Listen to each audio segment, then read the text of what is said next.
Hello everyone, this is me Sabia here. मैं आपके लिए लेकर आई हूँ एक और रीडिंग जो कि होगी उन लोगों के लिए जो जानना चाह रहे हैं कि कब होगी आपकी शादी और कैसी रहेगी मैरिड लाइफ। तो ये रीडिंग डेफिनेटली आपके लिए है। इसमें सिर्फ हम इन दो सवालों के ऊपर फोकस रखेंगे कि एक तो आपकी शादी कब होगी और कैसी रहेगी आपकी मैरिड लाइफ। सो स्टिक अराउंड। और रीडिंग शुरू करने से पहले रिमाइंड करवा दूँ कि ये एक जनरल रीडिंग है। अगर आपको पर्सनलाइज रीडिंग लेनी है तो रीच आउट कर सकते हो। ईमेल आईडी डिस्क्रिप्शन बॉक्स में गिवन है। सो लेट्स सी कि कब होगी आपकी शादी और कैसी रहेगी मैरिड लाइफ। कब होगी आपकी शादी और कैसी रहेगी मैरिड लाइफ। कब होगी आपकी शादी, कब होगी आपकी शादी। Let's find out.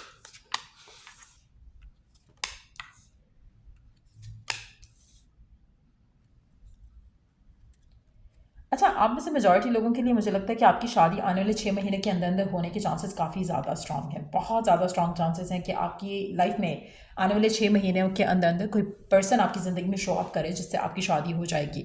आप में से वो लोग जो ऑलरेडी किसी पर्सन के साथ हैं, अगर तो इसी इंसान से आपकी शादी होनी है तो कमिंग अक्टूबर का महीना काफ़ी सिग्निफिकेंट रहेगा, जहाँ पर चीज़ें खुलकर सामने आ जाएंगी कि क्या आपकी शादी इस इंसान से हो रही है या नहीं। क्योंकि अक्टूबर के महीने में मुझे लग रहा है कि कुछ ना कुछ ऐसा ज़रूर होगा जिससे आपको क्लैरिटी दिखेगी आते हुए। जो डार्कनेस है, जो एक एक अनसर्टेनिटी है आपकी शादी को लेकर, वो झट जाएगी। तो अगर आपका पर्सन सीरियस है आपको लेकर, आपसे शादी करना चाह रहा है, तो शादी के बारे में बात ज़रूर करेगा। उसके बाद आपका जो सिचुएशन है आपके पार्टनर के साथ वो क्लियर अप हो सकती है। अगर तो ये नया पर्सन है जो आपकी ज़िंदगी में आएगा तो भी अक्टूबर का महीना काफ़ी सिग्निफिकेंट लग रहा है, जहाँ पर आपकी मुलाकात इस इंसान से हो सकती है अक्टूबर के महीने में। और फिर आपकी जो शादी है वो अगले साल अप्रैल के अंदर अंदर हो जाएगी। आप में से मेजॉरिटी लोगों के लिए मुझे ऐसा लग रहा है कि आपकी लव लाइफ पे जो है राइट नाउ काले बादल छाए हुए हैं जो कि ख़त्म होने वाले हैं। अक्टूबर से ऑनवर्ड्स आपका अच्छा फेज़ शुरू हो जाएगा, जहाँ पर आपकी लव लाइफ की जो मुश्किलें हैं, परेशानियां हैं, वो ख़त्म होना शुरू हो जाएंगी। आप में से कुछ लोगों के लिए आपको अर्ली मॉर्निंग कोई गुड न्यूज़ मिल सकती है आने वाले अक्टूबर के महीने में या फिर अप्रैल के महीने में।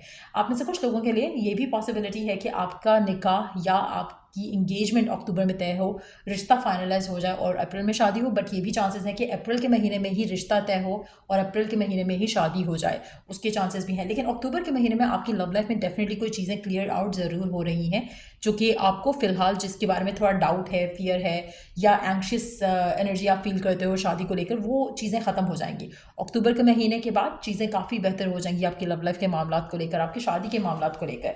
लेट्स सी कि कैसी रहेगी आपकी मैरिड लाइफ, कैसी रहेगी आपकी मैरिड लाइफ, कैसी रहेगी आपकी मैरिड लाइफ, कैसी रहेगी आपकी मैरिड लाइफ, कैसी रहेगी आपकी मैरिड लाइफ, कैसी रहेगी आपकी मैरिड लाइफ।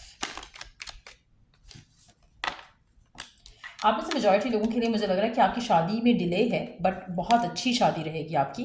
थोड़े इश्यूज रहेंगे टिल द टाइम आपकी शादी नहीं होती है, but once you get married आपकी जो लाइफ की सारी टेंशनें हैं, परेशानियां हैं, वो ख़त्म हो जाएंगी।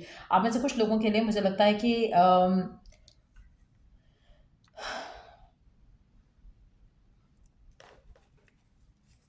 आपकी शादी में ट्रैवल का इन्वॉल्वमेंट रहेगा। ट्रैवल चाहे वो ओवरसीज ट्रैवल है या with in the same country travel है, लेकिन ट्रैवल का इन्वॉल्वमेंट रहेगा।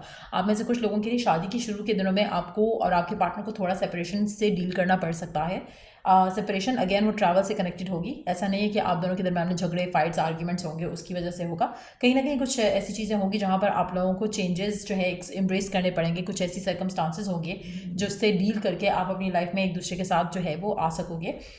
थोड़े फाइट्स और आर्ग्यूमेंट्स होने के चांसेस हैं इन्हीं चीज़ों को लेकर, इन्हीं सब बातों को लेकर जहाँ पे ट्रैवल का मामला इन्वॉल्व होगा। बट येस, ओवरऑल मुझे लगता है कि वंस यू गेट मैरिड आपकी, या वंस यू ट्रैवल टुगेदर, तो आपकी जो रिलेशनशिप है वो स्ट्रेंथन अप हो जाएगा। आप में से कुछ लोगों के लिए मुझे लगता है कि इनिशियली आपको एक दूसरे को अंडरस्टैंड करने में थोड़ा टाइम लग सकता है, तो इसलिए मुझे लग रहा है कि शायद आपकी जो शादी है वो अगर तो वो अरेंज सिनेरियो दिख रहा है। और अगर आपकी लव मैरिज भी है तो भी आप लोगों की शुरू में फाइट्स होने के चांसेस हैं, आर्ग्यूमेंट्स होने के चांसेस हैं, क्लैश ऑफ ईगोज होने के चांसेस हैं, बट स्लोली एंड श्योरली आप एक दूसरे को अंडरस्टैंड करना शुरू करोगे। जो चेंज आपकी ज़िंदगी में आएगा उस चेंज को एम्ब्रेस करोगे। हो सकता है कि थोड़ी नोक झोंक हो, किटपिट हो थोड़ी, जैसे कुछ जब आप साथ में ही रह रहे हो तो किसी के, तो आपको थोड़ा बहुत चेंज का सामना करना पड़ता है। लेकिन शुरू में मुझे लगता है कि आपकी थोड़ी नोक झोंक होगी पर्सन के साथ। वो ट्रैवल से कनेक्टेड मामलात में भी हो सकती है, वो पर्सनल मैटर्स में भी हो सकती है, जहाँ पर इतना टीवी क्यों देखा जा रहा है, इतना ये क्यों किया जा रहा है। तो इस तरह की छोटी मोटी जो है वो नोक झोंक मुझे शुरू में दिख रही है। बट उसके बाद कहीं ना कहीं जो एक सडन जो अंडरस्टैंडिंग जो डेवलप हो जाएगी, तो उसके बाद वो चीज़ें रिजॉल्व हो जाएंगी। कहीं ना कहीं आप भी एक्सेप्ट कर लोगे, आपके पार्टनर भी एक्सेप्ट करेंगे। तो वो जो चेंज है, जहाँ पर आप बीइंग सिंगल से एक रिलेशनशिप में आते हो, जहाँ पर you live in together with someone, तो वो चेंज जो है वो शुरू में थोड़ा मुझे लगता है कि आप दोनों के लिए शायद थोड़ा डिफिकल्ट होगा या ओवरवेलमिंग होगा। उसके बाद जो है आपकी शादी जो है वो अच्छी गुजरेगी। आप में से मेजॉरिटी लोगों के लिए मुझे ऐसा लग रहा है कि जैसे आपका पर्सन बहुत ज़्यादा लविंग और नर्चरिंग होगा, बहुत ज़्यादा उसका जो नेचर होगा बहुत ज़्यादा लविंग और नर्चरिंग होगा। एक और चीज़ है कि आपका पर्सन वर्कaholic भी हो सकता है कुछ लोगों के लिए, जिसकी वजह से भी शायद टाइम ना मिलने की वजह से फाइट या आर्ग्यूमेंट भी हो सकता है, स्पेशली शुरू के टाइम में। बाद में चीज़ें बेहतर हो जाएंगी।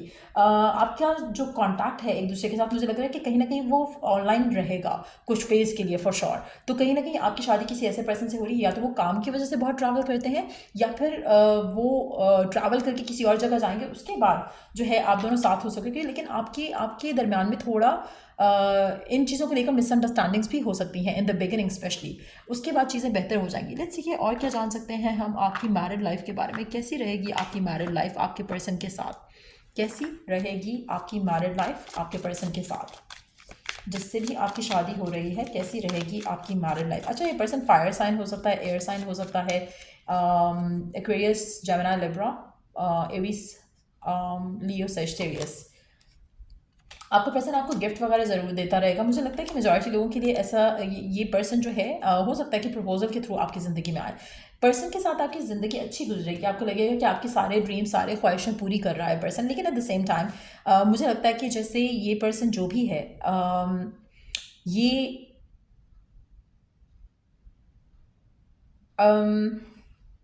आप दोनों के दरमियान में कुछ ऐसा होगा जहाँ पर कांटेक्ट का मसला होगा, इश्यूज होंगे कम्युनिकेशन में थोड़े।